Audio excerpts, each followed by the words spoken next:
eskerrik asko oroitu zen deialdi honi erantzuteagatik, eta eskerrik asko bebai Víctor Morenori onaino etortzeagatik, zeurrutik etorri data. Saludaba en euskera a los asistentes, agradeciendo la asistencia y, como no, a Víctor Moreno por el esfuerzo que ha hecho venir desde tan lejos.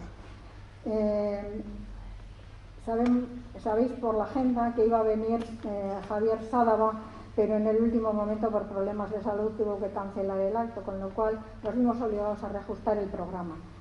Luego comentará Mavi en la conferencia del día 28. Bueno, para presentar a Víctor, bueno, es suficientemente conocido en el ámbito de la educación, pero bueno, vamos a leer un poquito de su currículum. Ha sido profesor de GB, bueno, es de Villafranca, Navarra, de la mitad del siglo pasado. Sí. Y ha sido profesor de GB de secundaria y actualmente jubilado. Es conferenciante, crítico literario, ensayista y articulista en revistas y periódicos. Actividades, como dice él, se resumen en escribir y leer todos los días. Durante 30 años ha impartido cursos de formación al profesorado de todos los niveles, desde primaria a niveles universitarios y de graduados, y de la mano de distintos organismos oficiales y públicos y privados.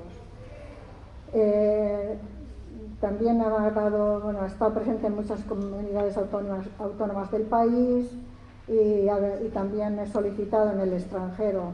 Me comentaba que en México va casi todos los años, en Estados Unidos también, Michigan, Portugal, Francia, etc. Resumiendo la temática de sus ensayos, diríamos que ha trabajado mucho sobre la didáctica de la lengua y la literatura. Bueno, él es doctor en filología hispánica. Ha trabajado también historia de algunos aspectos de Navarra. Como él dice, nunca aparecerá lo que él dice en las guías oficiales de la comunidad. Ya nos lo explicará. Y luego creación narrativa, que parece que todavía no has publicado, ¿no, Víctor? No, ni publicaré. Pero tienes trabajos escritos. Bueno, en relación con el tema que nos ocupa hoy, pues figuran los títulos: El desorden social de la blasfemia, El soborno del cielo, Los obispos son peligrosos aquí en la tierra como en el cielo, y Santa Confesionalidad, Virgen y Mártir.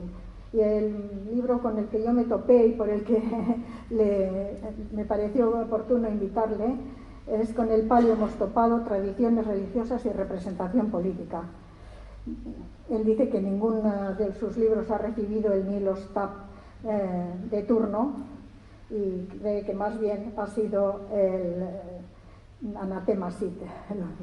Bueno, detalles que denotan de alguna manera que goza de buena salud. Muy bien, Víctor, te dejo para esto y luego pues quizá podemos abrir un coloquio y simplemente recordar que hay que poner en silencio los móviles. Muchas gracias, qué ricasco. Pues muchísimas gracias a quienes me habéis invitado a venir a Portugalete, que hacía tantísimos años que no venía por aquí. Viví 10 años en Bilbao, pero prácticamente, bueno, he venido muchas veces a Bilbao, pero a Portugalete no, jamás. No había venido y me alegra estar aquí. Además veo a personas del pasado y que veo que gozan de una salud espléndida, lo cual también es extraordinario después de esta pandemia de mierda que hemos padecido, y me alegra mucho verlos. ¿Cómo se tendría que decir? Sorachen Nau, o algo así, parecido. Y eso que estoy en la Ribera de Navarra, aún todavía conservo alguna expresión de esto. En cuanto a lo que mis libros sobre historia de Navarra, que me dice Esther que lo aclare, que no figurarán nunca en una guía turística oficial de Navarra, pues es básicamente porque los libros que he escrito son sobre crímenes, sobre violadores, abortistas, es decir, aspectos negros que en Navarra siempre se han negado por la oficialidad, la oficialidad. En Navarra, como decía Navarra Ovilloslada, en Navarra decía: no hay celos, las mujeres no padecen celos, el matrimonio es lo más perfecto que hay, no se cometen crímenes, no. estaba elegida por Dios. Y por esa razón, pues era una sociedad patriarcal, pero que todo el mundo estaba satisfecho y muy contento de pertenecer a ella. De hecho, hay un librito, un folleto que os recomiendo leer por si queréis, bueno, pues, armaros de cierta rabia congénita que tenemos a veces, que es La mujer de Navarra, de Navarro y Llostada, el carlista, el famoso carlista, de Amaya y los vascos, y que nunca hizo una novela realista que mereciese la pena, desde luego, pero sigue siendo considerado por ciertos segmentos literarios de la provincia como un escritor que representa lo mejor del realismo navarro en esa época, cuando es mentira, porque existen distintas obras que sí que merecen la pena, pero como los distintos autores que escribieron otras novelas desde otra perspectiva literaria, estética, como eran liberales, pues lógicamente eso era imposible de aceptar. Recordad que en 1887 se escribe el bestseller del siglo XIX, que es El liberalismo es pecado, del curita de Sabadell, Félix Sardá y Salvani.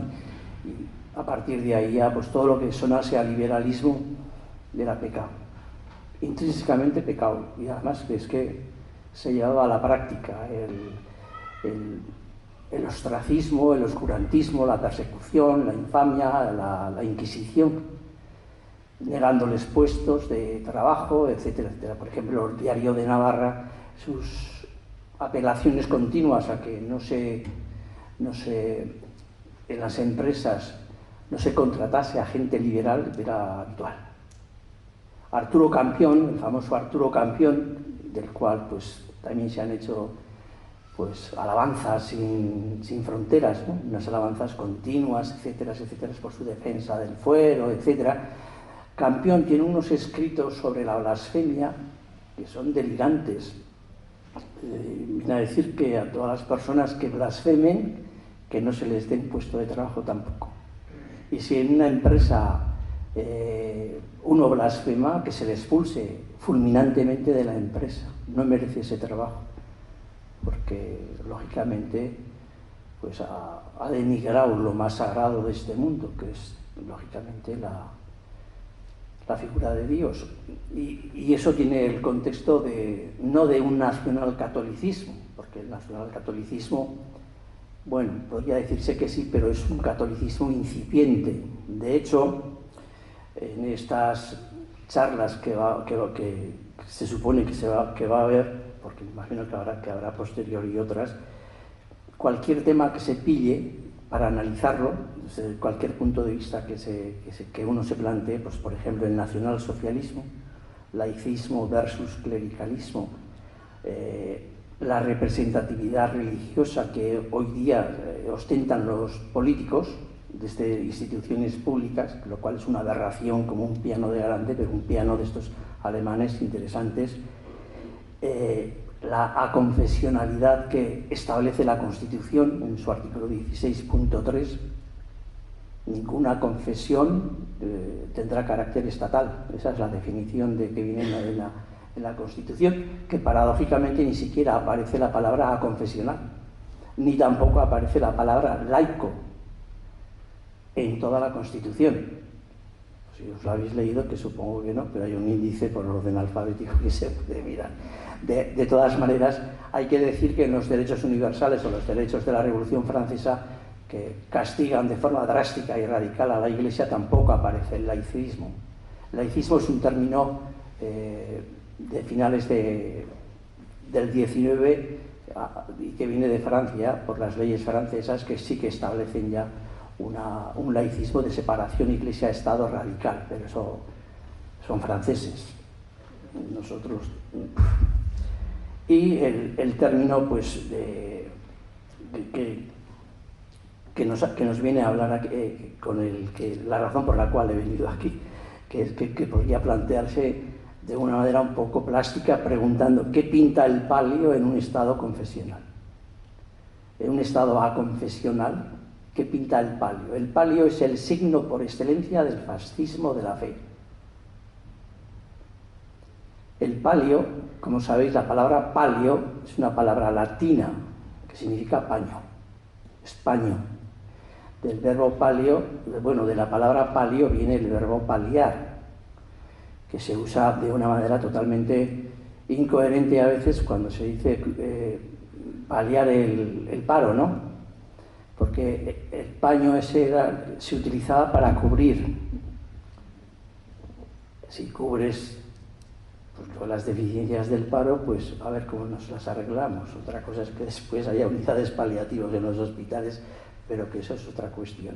La palabra palio es muy antigua también. La Iglesia se la apropió también, como se ha apropiado con tantas y tan diversas manifestaciones religiosas e instrumentos. El hisopo, por ejemplo, el hisopo con el que se bendice todo tipo de cacharros, perros, animales, etcétera, etcétera, etcétera, y personas a veces. El hisopo era un manojo de hinojo con el cual los antiguos untaban con agua y rociaban los animales para que fueran beneficiosos. La Iglesia se apropia de eso. La palabra palio la utiliza Horacio incluso en sus versos para utilizarlo como sinónimo de cortina y separar una estancia. Es un palio. Y los antiguos, desde el punto de vista religioso, lo que hacían con el palio, es decir, con el paño, era ocultar una especie de talismán o de objeto maravilloso para que adquiriese todavía mayor misterio y se reverenciase y se arrodillase la gente, etcétera, etcétera. A partir de ahí el palio, pues, ha pasado por tantas vicisitudes que finalmente se cubrió de inmensa gloria, iba a decir, pero más bien de inmensa mierda, cuando Francisco Franco Bahamonde fue paseado por todas las iglesias, por todas las catedrales del mundo español, quiero decir, bajo palio, ¿no? Y a partir de ahí, pues muchos alcaldes en estos momentos, en la actualidad, en distintos pueblos, siguen cometiendo la misma perversidad. Porque además, no solamente se lleva por delante el tradicional significado de palio, sino que al mismo tiempo le da un significado que es el significado que tenía durante el fascismo, que era la reverencia, el caudillo por la gracia de Dios, lógicamente. Bien, el palio, que sigue actuando y sigue tan fresco en nuestra época, pues es un signo irreductible hasta la fecha de que el nacionalcatolicismo no se ha ido todavía de nuestra sociedad. Sigue presente. De que la transición democrática, que se dice tantas veces, no fue tan modélica como se dice, porque solamente parece que nos fijamos en los aspectos políticos de la transición, pero hay otra cantidad de aspectos que no han sufrido ningún varapalo desde el punto de vista jurídico, por ejemplo. Si se estudia la transición democrática desde el punto de vista de la jurisprudencia, es tremendamente tremebunda, etcétera, etcétera, escrita incluso por propios jueces. El sistema judicial español actual es heredera de esa transición democrática que pasa de abuelos a nietos e hijos. Y son hijos, y muchos de ellos nietos, de aquellos que justificaron que el golpe de Estado no era golpe de Estado, sino que era necesario hacerlo para que España, etcétera, etcétera, etcétera. Esos jueces, nietos, hijos, etcétera, están todavía en el sistema judicial. Y son los que justifican mediante sus creencias y las colocan por encima de los preceptos jurídicos, etcétera, etcétera. Y eso hace que nos encontremos con sentencias realmente sorprendentes que parecen, pues no sé, sacadas del siglo XIX e incluso antes. Una sociedad que no apuesta por el laicismo no puede ser democrática en la vida. Es un principio categórico, porque el laicismo, básicamente, esto tendría que haberlo dicho Javier, pero bueno, ya nos adelantamos. El laicismo, si algo defiende, es la autonomía del sujeto, defiende el poder civil. En una sociedad nacional católica, lo que existe es lo que se denomina heteronomía. La palabra heteronomía, como muy bien sabéis, significa otra nomía, otra ley. Nomía, nomos, economía, es la ley de la casa. Oikos, casa, nomía, la ley de la casa, eso es economía. Pues nomos es ley. Y la heteronomía es darse unas leyes que no proceden del propio sujeto, que no proceden del sujeto civil, que no proceden de la propia comunidad. De hecho, es espeluznante todo el siglo XX, desde 1904 a 1931, fecha de la República, como la Iglesia en estos momentos llegará a repetir una y otra vez que los principios jurídicos por los cuales debe regularse la sociedad son los siguientes. Primero, el derecho natural. Segundo, el derecho eclesiástico. Tercero, el derecho canónico. Y el cuarto, el derecho moral. Y el quinto, el derecho civil, el último. El poder religioso está siempre por encima del poder civil. Y no os extrañéis, puesto que hasta hace 4 días, el cardenal Rouco Varela lo repetía constante y permanentemente. El poder religioso está por encima del poder civil. Mirad, desde 1910 hasta 1931, pero sobre todo 1928, en la Europa se genera lo que se llama el movimiento de la eugenesia. Es decir, luchar porque la sociedad nazca la gente que nazca bien, y a los que no nacen bien, pues ¿qué le vamos a hacer? Pues se desaparta como se hacía entre los griegos, ¿no? Durante todo este tiempo, las discusiones que se arman, por ejemplo, sobre el aborto terapéutico, que se discute mucho en esta época, sobre el aborto en general, todas las derechas españolas, todas, no hay ninguna, se oponen a que haya un aborto terapéutico, etcétera, aunque el Código Penal es bastante permisivo por su ambigüedad. Pero paradójicamente el único criterio que se sigue es ese, que el poder religioso, el poder moral, el derecho eclesiástico está por encima del poder civil y del poder penal. Y punto, y no salen de ahí. De tal forma que en 1928, en abril, se celebra en Madrid unas jornadas eugenésicas para tratar precisamente los problemas de la época, que había muchos nacimientos realmente desastrosos por las condiciones económicas y sociales que había, obviamente. Pues se prohíbe, y en ese congreso están personalidades que no penséis que son anarquistas, como Isaac Puente, el médico de Ciervana, que era anarquista y era un defensor mucho más radical que todos estos. Estaban Gregorio Marañón, estaba Jiménez de Asúa, un socialista y un liberal. Gregorio Marañón no fue nunca más allá de defender el coctus interruptus, nunca fue más allá de ahí para defender el control de natalidad, no penséis. Gregorio Marañón tiene una fama de liberal radical, pero que no lo demuestra. De hecho, sus obras como Biología y Feminismo demuestran que la mujer, por su condición biológica, siempre será inferior al hombre. Dice unas barbaridades tremendas. Y si hay alguna mujer que supera esa ínfima categoría de ser lista e inteligente, es porque se parece al hombre. Por ejemplo, la Campoamor. Clara Campoamor sí, era una mujer inteligente porque era como nosotros. En fin, de verdad que es triste constatar. Bueno, pues ese congreso, el directorio de Primo de Rivera lo prohibió por presión del cardenal Segura, el famoso cardenal Segura, que luego en la República fue un cardenal realmente belicoso, aunque luego también lo fue belicoso con Franco, no lo tragaba, pero bueno, ¿qué le vamos a hacer? En definitiva, el siglo XX y parte del que estamos viviendo ahora, tanto las derechas como la Iglesia han defendido y siguen defendiendo los principios morales, los principios religiosos, las creencias particulares personales por encima de los preceptos legales.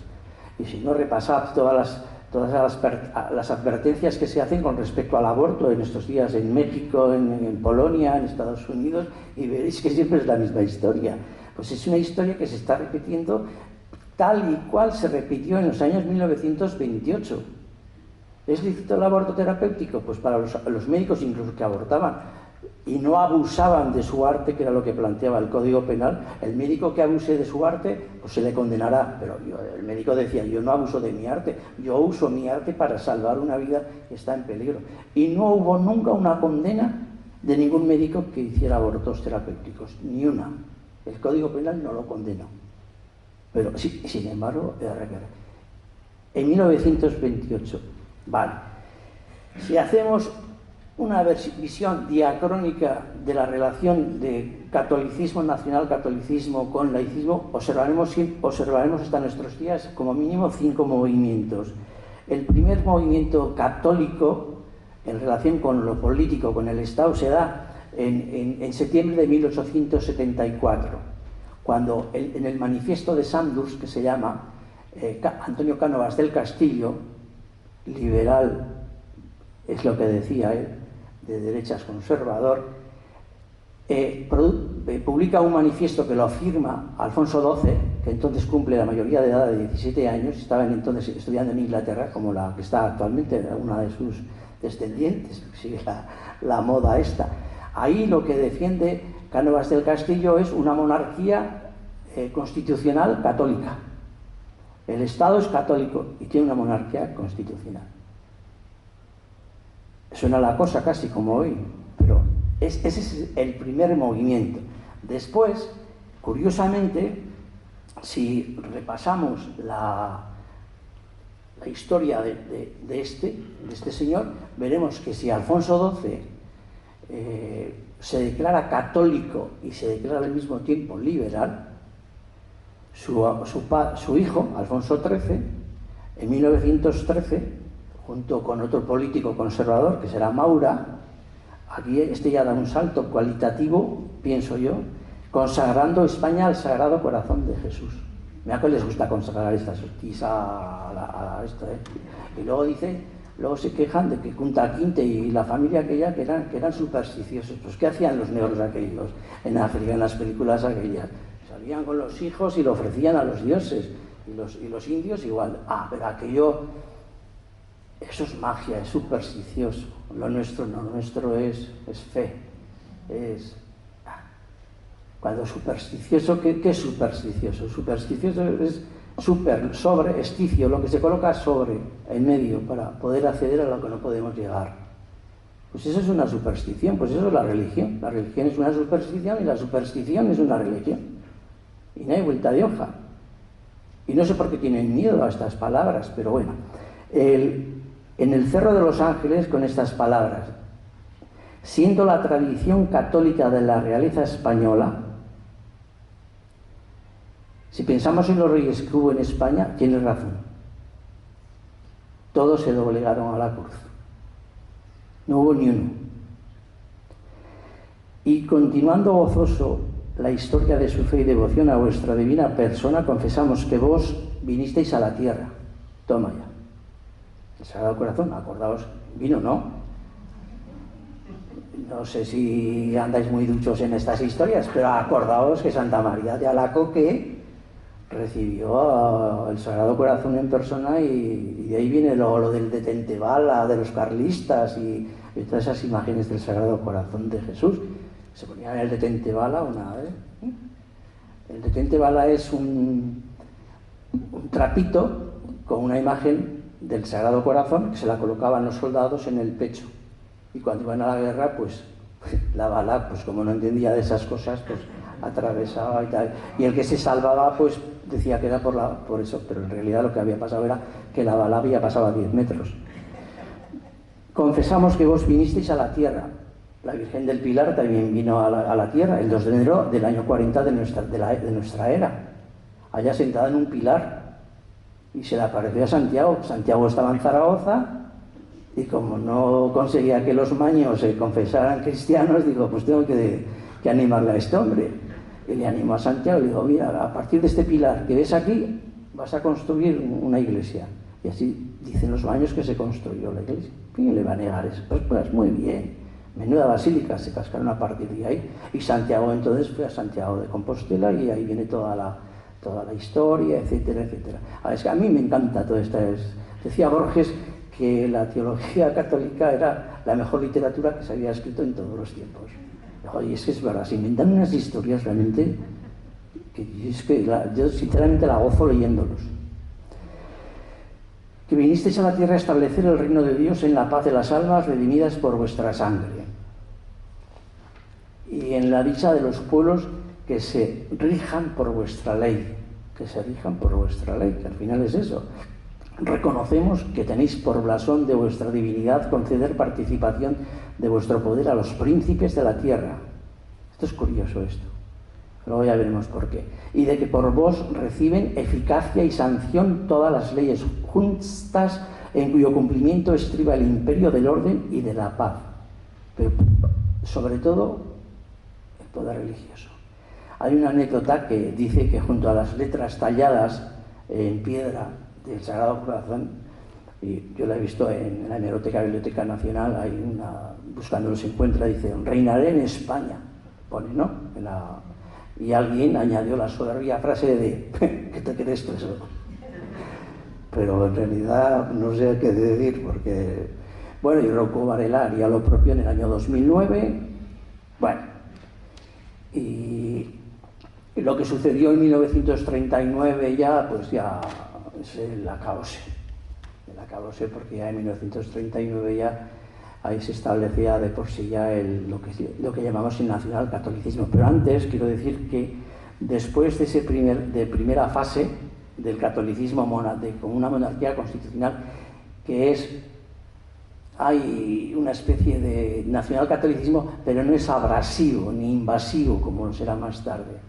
Pero qué duda cabe que toda la restauración borbónica desde 1874, golpe a la Primera República Española, sucede todo lo que os estoy diciendo. Es decir, el Primo de Rivera mantiene prácticamente este nacionalcatolicismo. El segundo momento es el momento de la República Española, de 1931 a 1936, bueno, podríamos decir hasta 1939, hasta que terminó la guerra, que había un gobierno republicano hasta ese momento, y en el exilio había también gente republicana que mantenía el espíritu republicano. Pero en 1931 lo que sí se da es un Estado laico. Se acabó. Como dijo Azaña en el periódico El Sol y en el Parlamento, en el artículo aquel famoso: España ha dejado de ser católica. El hecho de que dijera Azaña esto, pues supuso que no lo entendieron absolutamente nada. Porque Azaña lo que decía, y lo dice también en el artículo, se quedaron con la frase, pero el artículo y la información y la intervención de Azaña es larguísima y muy interesante de leer. Lo que vino a decir es que institucionalmente, políticamente, España había dejado de ser confesional, punto. Azaña no era tan tonto como para no entender que la sociedad española seguía siendo tan católica como había sido hasta siempre, y que nunca lo dejaría de ser, hasta los procesos de secularización de 1950, 1960 y a nuestros días. Yo no sé si hay secularización o qué es lo que hay ahora, pero realmente no es verdad eso. El Estado laico fue valiente. La República en este segundo hizo como en Francia, y eso es lo que les dio pavor a las derechas, que luego lógicamente se asustaron con lo que venía haciendo. Lo que hizo la República en 1931 es lo que no ha hecho la izquierda de este país a partir de 1978 con la aprobación de la Constitución. Y en este sentido el socialismo, el PSOE, es el mayor culpable de esta historia pues podríamos decir, de sometimiento o sojuzgamiento a los criterios de la Iglesia. Mira, yo me he hartado ya de cuando he estado siguiendo este tema, de leer cuántas veces habrá dicho Felipe González, no lo dijo nunca, pero Rodríguez Zapatero y el que está ahora, el Sánchez, las veces que dijeran que iban a revocar los acuerdos de la Santa Sede de 1953, las veces que dicen nos vamos a sentar con la Iglesia y los acuerdos de la Santa Sede los vamos a... nada, cero. La República, cuando declara España como un Estado laico, a los 2 meses retira con órdenes y con decretos, aparte de la educación religiosa en la escuela, los crucifijos de todas las escuelas, de todos los establecimientos públicos, de los cementerios, de los hospitales, de todos los lugares que son públicos. No queda ni uno. Bueno, en Navarra quedan muchos, porque los ponen adrede, las derechas. Los descendientes de Valestena, sus hijos, etcétera, bueno, arman unos sirios en Navarra con el crucifijo que no os podéis imaginar. Pero en el resto de España se cumple. Se retiran los sacerdotes castrenses del ejército. No se da ya, no hay presencia de nada. ¿Me queréis creer que desde 1978 el artículo 16.3, que refleja la neutralidad confesional del Estado, por lo menos la neutralidad, no se ha desarrollado ese artículo bajo ningún criterio y bajo ningún concepto? No ha habido ninguna orden aconfesional, ni ningún decreto aconfesional. Básicamente no lo ha habido. Es decir, han sido determinaciones a veces de ayuntamientos, etcétera, etcétera, que apoyándose precisamente han retirado pues, crucifijos, etcétera. De hecho, en los años 2000 y poco hubo una gresca muy buena con respecto a los crucifijos, tanto en Italia como en España, que se rebotaron contra esto precisamente. A lo que voy es, me da lo mismo si han hecho o no han hecho, pero lo que está claro es que ese artículo 16.3 sigue virgen. Por eso en mi libro de Santa Confesionalidad Virgen, digo, y mártir, digo virgen porque nadie la ha tocado, sigue intonsa, que decían antes, y mártir pues porque es que se ríe todo el mundo de ella, de ese artículo. Con la coña marinera de Secano, que encima en el artículo 16.3 tiene una prolongación, que es el 4, el apartado 4, donde se habla de que el Estado colaborará con la Iglesia. Entonces dices, ¿para qué hablamos entonces de no confesionalidad? De todas maneras, hablaré más detenidamente sobre esta confesionalidad. Bueno, el Estado laico republicano siempre se dijo que era uno de los motivos por los cuales los militares africanistas dieron el golpe de Estado.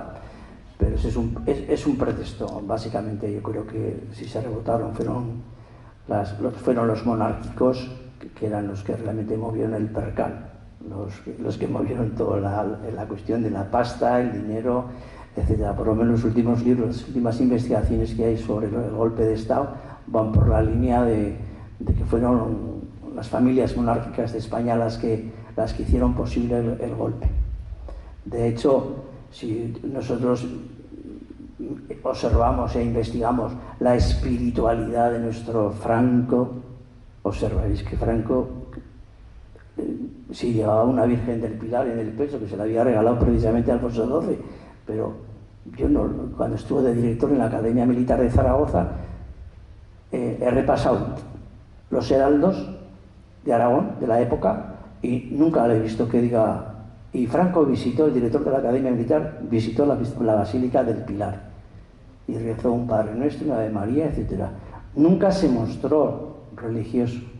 Y de pronto, después de la guerra, era un místico, incluso hay artículos donde aparece que, lógicamente, que se le había aparecido bueno, no sé, qué virgen o qué santo, diciendo que la batalla del Ebro, la batalla de Brunete, no sé qué, no sé cuántos, la iban a ganar, y está escrito eso. En el Diario de Navarra aparecen todas las intervenciones de esas características. Al acabar la guerra de 1939, el nacionalcatolicismo es cuando se implanta a rajatabla. Y sobre todo hay fechas que son realmente simbólicas. Por ejemplo, la del 12 de octubre de 1939.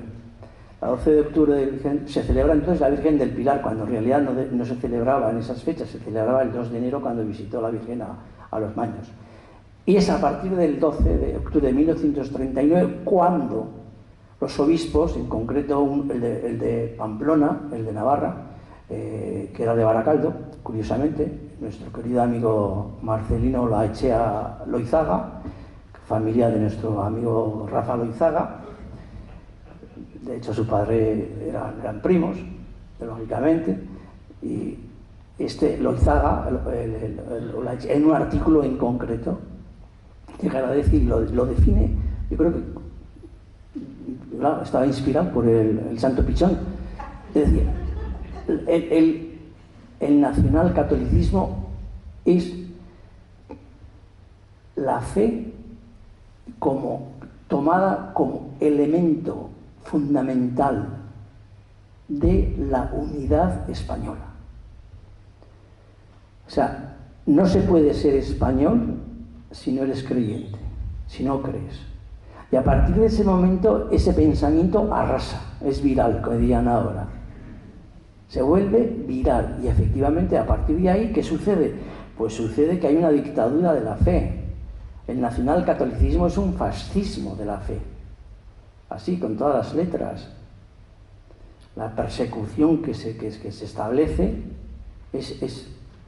bueno, de hecho, la justificación de que se mate, desde el punto de vista de la memoria histórica, en los pueblos a la gente, la determina precisamente Mateo Mójica, el otro obispo de Vitoria, y Olaechea, Olaechea Loizaga. No es una guerra, es una santa cruzada. 16 de agosto de 1936. Una frase que aparece en toda la prensa, en todos los periódicos. Y justifica, se puede matar a las cizañas, se puede matar a la gente que no, como son ateos, la mayoría de ellos, a los que matan dicen, cuando en realidad no sucede nada de eso. La mayoría de la gente que matan en los pueblos, por lo menos en el mío, donde mataron 42, eran gente de misa normal, eran solo socialistas y poco más.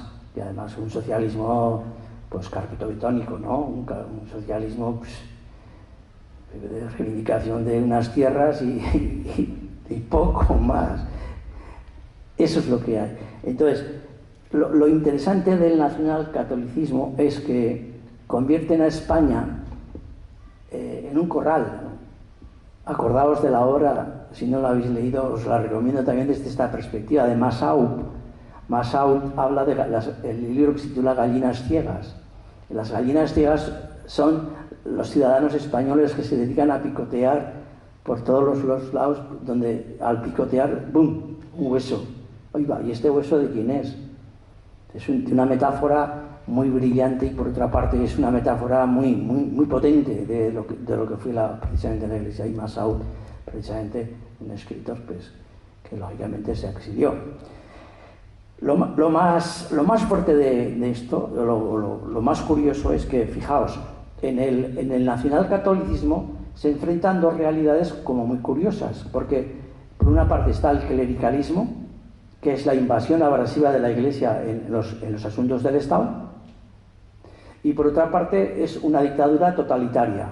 Y el totalitarismo, lógicamente, desde los tiempos de los ilustrados del siglo XVIII, que era lo que denunciaban, es que el Estado, en estos momentos, el totalitarismo es que invade los intereses de la Iglesia para beneficio del Estado. Fíjate qué curioso, que son dos, no es tesis y antítesis, en principio, sino que se convierten realmente en una simbiosis, lo cual es paradójico, porque en realidad deberían haberse enfrentado, porque me estás invadiendo mi poder, pero no. Al final el nacionalcatolicismo es una dictadura de la fe, mediante la cual lo que se consigue es que por la fe todos son lo mismo y políticamente son todos lo mismo, españoles, y si no, te denunciamos. La delación, por ejemplo, en esta época es desorbitada, y además es que se pide que se delate, si no se va a misa, si no se confiesa, etcétera, etcétera. ¿Cuál? Eso es lo que configura también una especie de latín. Y luego lo que a mí más me preocupa desde este punto de vista del nacionalcatolicismo, y es lo que últimamente he visto y he estudiado con más intensidad, son los principios regulativos y los principios civiles que se hace de ellos cero, se reducen a cero. O sea, lo que os he dicho antes, el derecho, el poder religioso está por encima del poder civil. Y eso es un arrasamiento total de la sociedad. La sociedad pierde el norte como sujeto. Es decir, como sujetos individuales, autónomos, con libertad, no hay, para nada. No hay, bueno, es que ya no hace falta que os lo diga, porque al fin y al cabo el fascismo hasta cierto punto yo por lo que veo aquí, lo hemos vivido prácticamente casi todos en épocas y hemos padecido lo que hemos padecido todos en algún momento, o sea que no hace falta que yo os diga nada de lo que supone esto. Y llegamos a la monarquía constitucional, que es la de ahora, una monarquía constitucional que realmente es lo que consagra el estado confesional, que si repasamos esta historia de cómo fue el artículo 16.3, pues también tiene su intríngulis, es decir, porque en realidad cuando se juntaron los padres putativos de la Constitución, pues no estaban en absoluto de acuerdo de plantearlo de esta manera. Es decir, el artículo 16.3 se quedaba diciendo que era un Estado que no tenía ninguna confesión estatal, y el 16.4, que es el que realmente plantea toda la historia del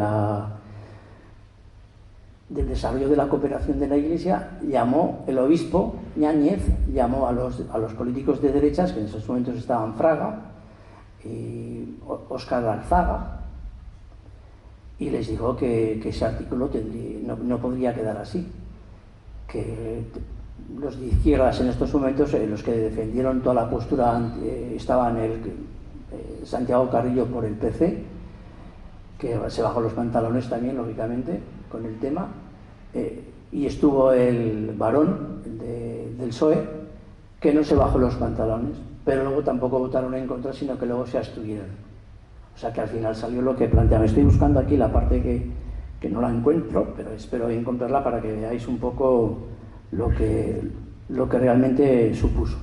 El debate que se hizo sobre el artículo 16.3 de la historia esta de la confesionalidad es muy interesante de seguir. Hay una documentación muy exhaustiva al respecto, hay una documentación de cada intervención en los papeles del Estado, en las sesiones del Estado se pueden bajar y leer. Pues ahí realmente aparecen intervenciones pues gloriosas. De entrada huyen tanto del término aconfesional y del término laico. España en estos momentos no es un Estado laico, formalmente hablando, y yo, desde luego, desde el punto de vista práctico, tampoco ni siquiera llega a confesional, desde luego. Esto sigue siendo un Estado más o menos confesional, pero tímido, pero confesional, al fin y al cabo, y ya lo diré por qué. Fijaos lo que decía Fraga, por ejemplo, en la intervención que tuvo en la sesión del debate en primavera. Fraga decía: la Constitución contiene, porque lo tenía que contener, bueno, imaginad cómo hablaba este hombre, una referencia al hecho indudable, histórico y sociológico de que España es un país cristiano y dentro de eso un país católico. Los hechos no pueden menos de tener relevancia en derecho.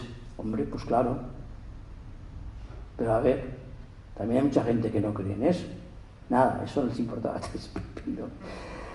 El criterio de la pluralidad, no. La España del apóstol Santiago, del Pilar, de Montserrat, o de la Virgen de los Desamparados, de la Romería del Rocío, de nuestra Semana Santa, o de nuestras viejas romerías gallegas de San Andrés, de Teixeiro, donde, como es bien sabido, o que non vai de vivo, vai de morto, configuran una manera esencial de ser del alma y del cuerpo social de España. Estas frases es que son... Es como... Yo me reboto.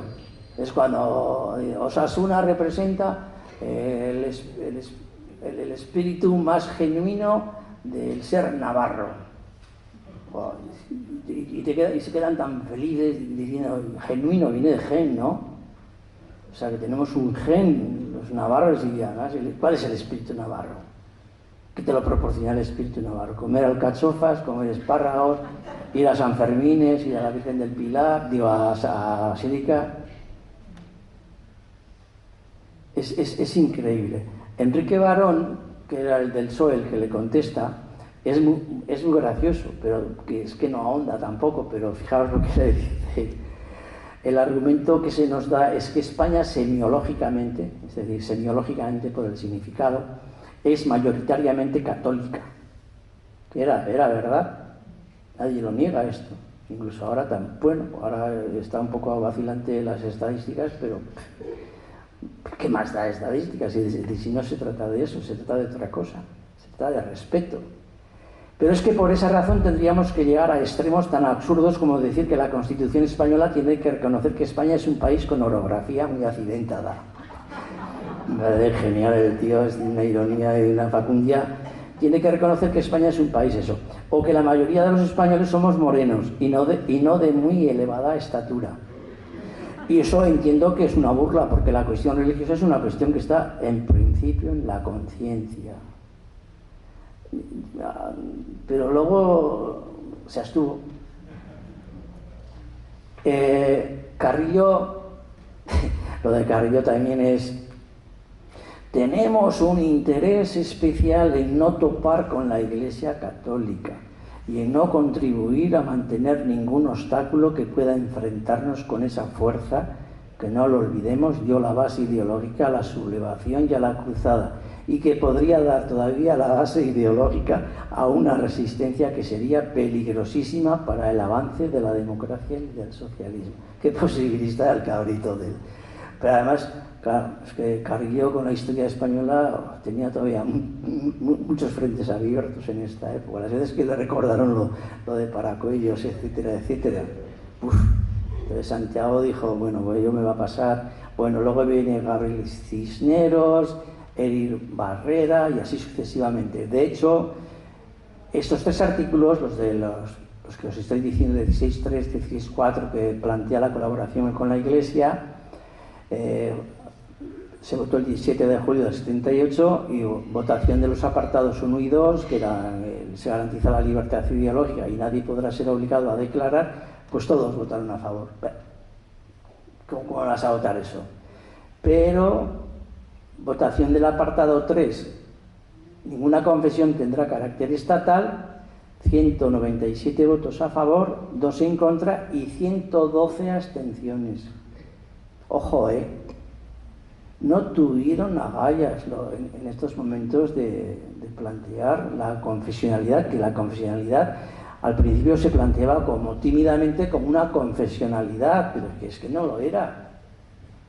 Es que en realidad el artículo 4, es el siguiente, el 16.4, se garantiza prácticamente lo que le van a dar a la Iglesia Católica, que es lo que está establecido en el Concordato del 53 y del 70, y ratificado en el 79. No modifican nada. Y el Concordato con la Santa Sede es un botín de guerra, que no entiendo yo por qué la ley de la memoria histórica tampoco lo contempla como un elemento a destruir. El Concordato, porque eso sí que es un símbolo precisamente del poder fascista y del poder que machacó de verdad a la sociedad española. Estamos ahí con la callecita esta que está dedicada a Carlos VII. Carlos VII, sí, ¿no? Hay un carlista ahí metido, ¿no? El menudo carlista de los cojos, digo, menudo, pero algún día ya desaparecerá. Bueno, a ver, estamos obsesionados con esa, pero joder, lo del Concordato, pues a mí, mayor símbolo del fascismo es el Concordato con la Santa Sede, y no se contempla en la memoria, en la ley de la memoria histórica. Y ahora las matizaciones que se están haciendo ahora, estamos metidos en Navarra, por lo menos un grupo de personas intentando meter modificaciones a la ley de la memoria histórica, y yo les da un jarro de agua fría al grupo. Digo, pues si no vamos a conseguir nada con esta gente que está en el además, ¿quién tenemos para que nos lo presente ahí? ¿Quién? PSOE, imposible. Y eso que es de izquierdas, dice. Un día habrá que también trabajar un poco a ver cuáles son las señas de identidad política de un partido político, porque jodo petaca. Unidas Podemos, pues en cuanto a la presencia de Unidas Podemos dirán que vienen los comunistas, porque hasta los indígenas del pueblo de Guanajuato, de Querétaro, de Tasco, de México, son también comunistas, y cualquiera que los haya visto, que aquellos de comunista no tienen donde caerse muertos, que no es igual. En fin, yo creo que si ninguna confesión tendrá carácter estatal, eso significa, desde mi punto de vista, de mi modo de entender la historia, y con esto quiero acabar para poder hablar entre nosotros, es lo siguiente. Aquí no creo que haya cargos públicos, ¿no? Políticos. No, así puedo hablar con mayor tranquilidad, pero es igual, lo hablaría igual. Vamos a ver, las instituciones públicas son estatales. Si son estatales, son todas aconfesionales, son neutrales en materia religiosa. Por lo tanto, no puede haber ningún símbolo religioso en ellas, ninguno. En cuanto a las procesiones a las que están acostumbrados la mayoría de los políticos, alcaldes, concejales, diputados, a asistir a ellas, están cometiendo realmente un delito. Están cometiendo un delito, entre comillas, y digo entre comillas porque ese delito no se contempla en ningún decreto establecido por el propio gobierno que lo establezca así. Pero si tú perteneces a un Estado que declara que eres aconfesional y por lo tanto eres neutral y debes respetar la pluralidad de todas las voces confesionales y no confesionales, ateos, deístas, teístas, agnósticos, tontos, digo, lo que sea. Pero ¿quién te crees tú para ir a representar a nadie? El cuerpo de ciudad, dice que van tú. Y que van en las procesiones representando un cuerpo de ciudad. ¿A quién representas? ¿Tú me representas a mí? ¿En qué me representas? ¿Ante Dios? Pero no seas iluso. Ya de entrada la representación política de los políticos ya es un camelo, porque políticamente no representan a nadie. En una democracia representativa, la democracia de lo que es representativa, que se dice, pero no presentativa, que decía el otro, no se a cargo una representación. De hecho, si estudiamos el asunto de la representación política, religiosa, observamos una cosa muy compleja desde mi punto de vista. Ya de entrada el término presentación o representación es uno de los términos que desde el punto de vista etimológico es de los más complicados que me he encontrado yo en mi vida y de los más asquerosos. Porque bueno, pues cuando te lo pidas con una palabra imbécil, ya es otra cosica. Pues dices imbécil, pues qué bien. Imbécil viene de imbacilus, ¿no? Con bastón, el que se acompaña con un bastón. Bacillus, bacilo, forma de bastón. Im es prefijo griego con bastón. Y en Grecia los que se llevaban con bastones eran los ancianos. Y por eso se acompañaban con un bastón. Pero luego hubo demasiados imbéciles que eran jóvenes y ya adultos y no necesitaban ya bastón para andar. Pero bueno, los chavales en clase les gusta que les expliquen este tipo de etimología. Pero anda, píllale a la frase, al verbo representar. Hacer presente en algún sentido algo que literalmente no lo está. Que es lo que se hace, ¿no? En una procesión, los políticos que representan a los que no están, dicen, vamos representando al pueblo, a todo el pueblo, incluso a los que no me han votado, incluso a los que me odian, incluso a los que me tiran, tal. Y los represento desde el punto de vista religioso. Pero tú sabes, a toda esa gente que representas, si creen en Dios, si creen en Fu Manchu o no creen en ningún... ¿Cómo puedes...? Vale. El verbo representar está formado por re, que es hacia atrás, o reiteración, prae, que es delante, antes, mucho más, y la raíz de la palabra ese, que significa ser, estar o existir. Anda, enfréntate tú a un significado ahora de estas características. Yo no logro dar una definición si no me la da la RAE, la Real Academia de la Lengua.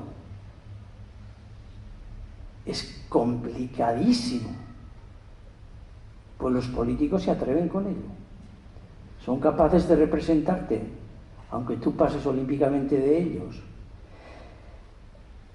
He visto que se pueden establecer, después de un montón de historias, una cantidad de representantes o de representaciones tan diversas como representar como autorización.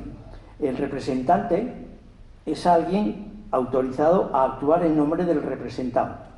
Esto parece lo de Groucho Marx, pero bueno.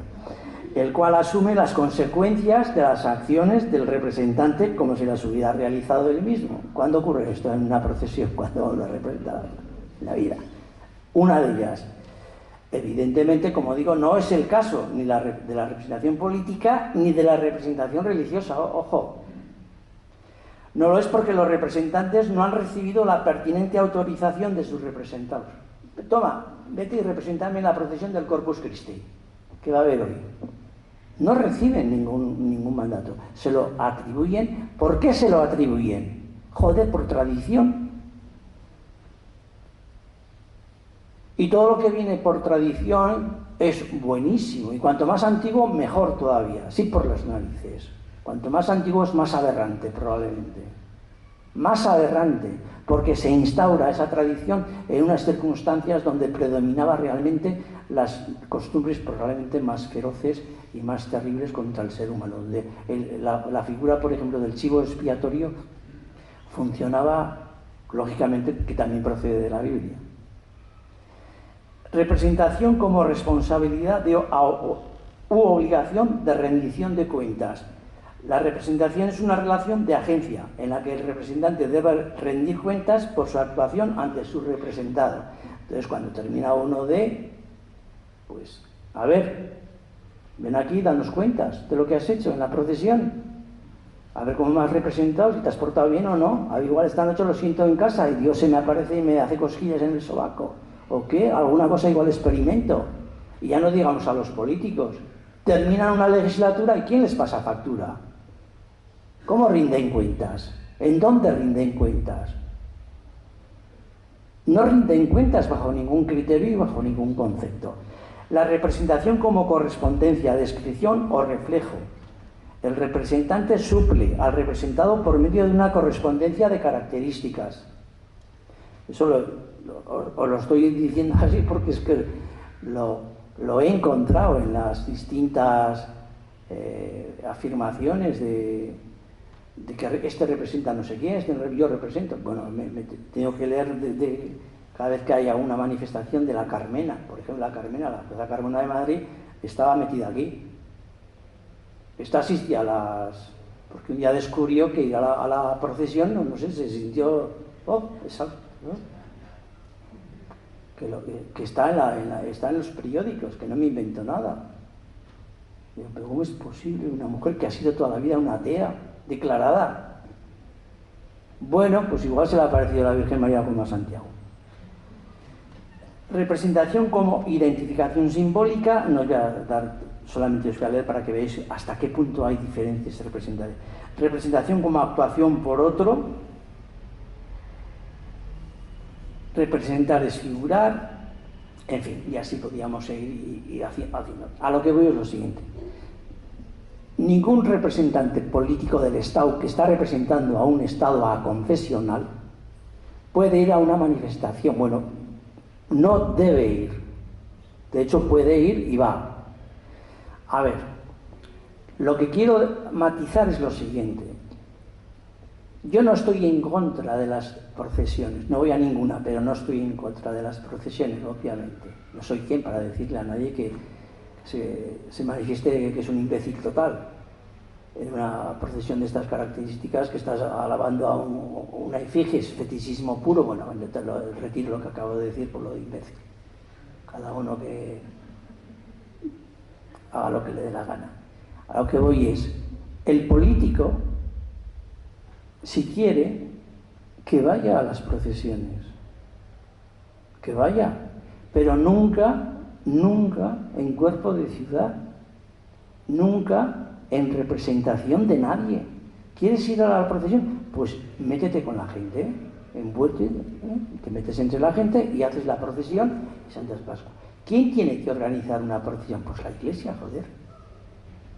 Y lo debe hacer independientemente del poder político, ni de nada, ni pedir permiso a nadie, ni nada. Si quieres pedir una ayuda al Estado para ordenar las calles, echarles pétalos como hacen en Pamplona, etcétera, etcétera, para que pase luego la figura del Corpus Christi, pues ya decidirá el ayuntamiento si te concede o no te concede, pues como hacen todas las asociaciones habidas y por haber. Es que es absurdo el pensar que porque uno sea representante político se arrogue el derecho a representar a nadie en términos religiosos. Ya dudo yo en términos políticos, pero en términos religiosos es absolutamente execrable esa situación. He tenido en el pueblo en Villafranca de Navarra, de donde soy yo, la alcaldesa del pueblo hace unos años era sobrina y es muy creyente. Y cuando llegaban las procesiones de las fiestas del pueblo, pues claro, tiene que ir con la varica y hacer el paripé. Y entonces viene y tío, ¿qué hago? Digo, joder, ¿qué hago? ¿Tú, el ayuntamiento qué es? ¿Es una institución del Estado? Sí. ¿Es una institución confesional? Sí. ¿En el pueblo son todos católicos y creyentes? No. O sea, hay una pluralidad religiosa en el pueblo. En Villafranca el 50% de la población escolar es ecuatoriana y de Marruecos. Y pagan al ayuntamiento los impuestos, sin los cuales uno no puede ser ciudadano y no puede votar, sino bueno, a qué voy. Y la sobrina, y entonces ¿qué hago? Le digo, joder, pues ya te lo estoy diciendo, tú vete a la procesión, ¿quieres ir a la procesión? Vete, pero serás la primera alcaldesa de Villafranca que se ha tomado en serio lo que es la confesionalidad, y tú eres del PSOE, ojo. A ver, ¿qué haces? Es que es mucha responsabilidad, y mucha irresponsabilidad la que vas a cometer si vas. Tú decides, no tú agallas. Y fue a la procesión con la varica. Y siguen yendo en el pueblo, porque ya después ganó UPN las elecciones y bueno, con UPN eso es nacionalcatolicismo total y absoluto. No se pudo hacer nada. Entonces, en este sentido, es importante que, por ejemplo, los partidos políticos, a mí me parece, sobre todo los partidos como grandes, como el PSOE, por ejemplo, en este caso, digo al PSOE porque la derecha ya me importa tres pepinos. El PSOE, que es un partido que ha trabajado, un sector del PSOE realmente en los primeros años, trabajó muy en serio el tema del laicismo y el tema de la confesionalidad, lo trabajó muy en serio, no les hicieron ni caso. Entre ellos estaba el Bayona Aznar, un senador de Zaragoza, que era terrible, un señor con unos conocimientos de lo que es el laicismo, que ahora os voy a decir alguna cosa también, que es impresionante, el que no se le hiciera caso. Bueno, si estás en un estado aconfesional, que no voy a decir que es laico, pues es que los representantes políticos tienen que deberse al respeto, que esa es la palabra que hay que utilizar, respeto, y no tolerancia. La tolerancia es un camelo. En el siglo XVIII, siglo XIX, que existieran los maestros de la tolerancia, hay un libro muy interesante para leer, como eran Diderot, como eran Voltaire, D'Holbach, etcétera, todos los ilustrados. Toda esta gente no eran ateos, ninguno de ellos, ni Rousseau era ateo, ninguno de ellos, solamente lo sería después el cura Meslier, que ese sí que era, y era cura, y era ateo. Ese sí, es un libro que tiene, que es impresionante, un ataque a la iglesia. Pues esta gente afirmaba la tolerancia porque en esos momentos no había otra posibilidad de defender en los estados en los que se movían. Los estados que se movían eran unos estados totalmente absolutistas y por lo menos pedían que se tolerase a otras religiones, se tolerase a otras religiones y pudieran funcionar como la dominante. En algunos sitios lo consiguieron, en otros días no lo consiguieron. El laicismo, lo comentaba antes de entrar, yo hasta hace muy poco me creía que el laicismo lo habían inventado los malos, o sea, malos, ateos, casi asesinos, bueno, todos los que aparecen en el índice de libros prohibidos, entre ellos Rousseau, Voltaire, etc. Y Voltaire después, cuando lo lees, dices, este es una hermanita de la caridad, este tío. Pues resulta que no. Resulta que el laicismo, los orígenes del Estado laico, no proceden precisamente de los maestros de la tolerancia del siglo XVIII o siglo XIX, proceden del siglo XIV. El gran ideólogo, el que basa realmente la fundamentación racional y civil de lo que es un Estado laico, es Marsilio de Padua, en el siglo XIV. Marsilio de Padua es el escritor más potente que ha existido bajo la capa del cielo, defendiendo lo que es el laicismo. Desde el primer momento, Marsilio niega absolutamente que la Iglesia tenga siquiera poder religioso. La Iglesia no es ningún poder religioso. El único poder existente es el poder civil, es el poder que representa el monarca. Y en segunda instancia, el poder que puede dimanar de la sociedad civil. Concepto que hasta Rousseau sabemos que la soberanía popular y la democracia, etcétera, no llega hasta el siglo XVIII. Es decir, no tenían, lógicamente, una concepción clara de la palabra laicismo. Laicismo ni la utilizan. Pero lo que dicen, no sé si aquí tengo en concreto alguna cita así del hombre este, pero me gustaría, si la pillo. No, yo creo que no la voy a pillar y basta que la busque para que no la encuentre. Ah, pues sí, la he encontrado, la primera. Mira, parece que lo dice un ateo del siglo XXI. Dice Marsilio de Padua, en el Defensor de la Paz, se titula el libro. No puede haber más que una autoridad, la civil, y su fundamento no es religioso, sino político. ¿Y sabéis quién es el otro filósofo que también sienta las bases de lo que sería el laicismo, el laicismo que nosotros lógicamente estamos defendiendo incluso ahora? Es Tomás Hobbes, para entendernos, Hobbes. Tomás Hobbes en el Leviatán. En el Leviatán siempre lo hemos, por lo menos yo, lo hemos denigrado porque hace una defensa del Estado, es decir, pide en realidad que la sociedad venda su libertad y el Estado te da seguridad. Esta idea famosa que luego Tony Blair de las narices puso de moda en aquella época, pues eso está en Hobbes, lógicamente es un inglés y por lo menos Tony Blair acertaba al citar a algún paisano suyo. Pero Hobbes se olvidan. Estos liberales se olvidan de que Hobbes también defendía lo mismo que Marsilio de Padua. Dice Hobbes, no hay más gobierno en esta vida, ni Estado, ni religión que los temporales. Si se cae en la trampa y se admiten dos fuentes de poder, habrá necesariamente facciones opuestas y de ello se seguirá la guerra civil dentro del Estado, entre la Iglesia y el Estado. Joder, era listo el tío. Entre los espiritualistas y los temporalistas, entre la espada de la justicia y el escudo de la fe.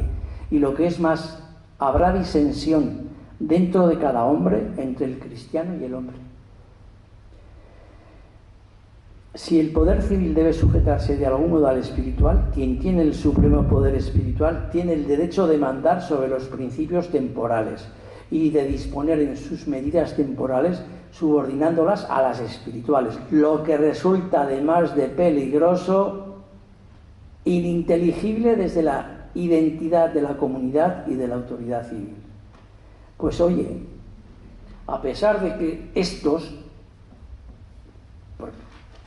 pensadores eran creyentes de misa y comunión diaria, casi los dos. Y sin embargo, Marsilio de Padua, mira que yo me he leído teología a punta pala desde esta época, No aparece por ningún lado. No aparecía por ningún lado. Está completamente marginado, está completamente olvidado. Y desde luego en Padua no hay ninguna estatua dedicada a él. Sí hay dedicada a Antonio de Padua, al santito. La gente confunde muchas veces la palabra laicismo, la confunde con anticlericalismo. Y no es así. Hay laicos de todo tipo. La palabra laico procede del griego laikos, que pasa al latín laicus, que da dos términos, el culto, que es laico, y el popular, que es lego. ¿Quiénes son los laicos? Los laicos son los que no visten traje talar, traje de sacerdote, traje de cura, es decir, la mayoría. Y los clérigos, pues son los clérigos, y no hay más. No tiene ninguna connotación de ningún tipo, excepto la que acabo de decir, y además la distingue un teólogo. Laico no es sinónimo ni de ateo, ni de nada más, ni de su opuesto, ni de creyente. Es decir, existen creyentes, existen ateos, de todo tipo, y al ser una sociedad general, pues ¿qué va a haber? Pues es una pluralidad. Sin embargo, la Iglesia ha conseguido que el término laicismo lo incrimine en realidad. Al final ha sido un término totalmente que ha acabado pues, no sé, detrítico, perdido. Decir que una persona es laica, bueno, no voy a buscar una cosa porque me hacía mucha gracia, porque algunos titulares que recogí de los periódicos, que eran hechos con mala leche, decían: ha habido una manifestación laica de sindicales y no sé qué. A ver, hay laicos que no tienen ni idea de que son laicos. Y otra cosa es ser laico y defender la laicidad. Por ejemplo, Rodríguez Zapatero era laico, pero no defendía la laicidad. De hecho, juró su cargo con un crucifijo más grande que el que tenía Bello, que en Zaragoza. Y su portaestandarte católica religiosa, Fernández de la Vega, las veces que fue a Roma a negociar, ¿qué? A negociar nada. Es decir, una cosa es ser laico y otra cosa es, desde luego, defender la laicidad. El laicismo no es un pensamiento, por otra parte. El laicismo es geometría de Euclides, espacial. Tu cura allí, tu laico allá, tu iglesia allí, tu estado allí. Tú te vas por allí y te las compongas tú solica. Económicamente también te resuelves tus problemas tú solica. Y el Estado también. Y como una sociedad más, como decía Marsilio de Padua, cuando necesites dinero del erario, pídelo. Y si lo que haces es necesario para la sociedad, se te dará, si no, no se te dará. Y ese es el punto de partida que establece precisamente lo que es un laicismo. Si el laicismo se opone a anticlericalismo, es porque la Iglesia ha querido que sea así. Es que es así. Y el clericalismo, si básicamente ha sido lo que fue precisamente por aquello de que el cristianismo no favoreció la creación del calvinismo en la Reforma. No, el cristianismo se convirtió en capitalista, que es lo que decía Walter Benjamin. Y de ahí viene el poder de la Iglesia religiosa, que es fundamentalmente capitalista, es económico. Y lo demás son, pues, credos y glorias y Kyrie-eleison. En definitiva, es eso. Por lo tanto, laicos que aquí somos todos. Y todos somos de distinto pelaje. Habrá laicos creyentes, habrá laicos ateos, habrá laicos que se mueven realmente por una defensa del Estado laico, porque consideran que un Estado laico es la única garantía de que haya un Estado de derecho. De hecho, fijaos, durante la dictadura franquista no existió Estado de Derecho. Elías Díaz, el famoso sociólogo, se pasó un montón de años intentando defender durante el franquismo que no había un Estado de Derecho y no se lo reconocieron. Y cuando ya a punto de que estirar la pata, por fin decidieron que sí, que efectivamente durante el franquismo no hubo un Estado de Derecho. ¿Cómo va a haber un Estado de Derecho si el principio fundamental que regulaba la conducta del ser humano, de la civilidad, era el derecho canónico y el derecho eclesiástico y no era el poder civil?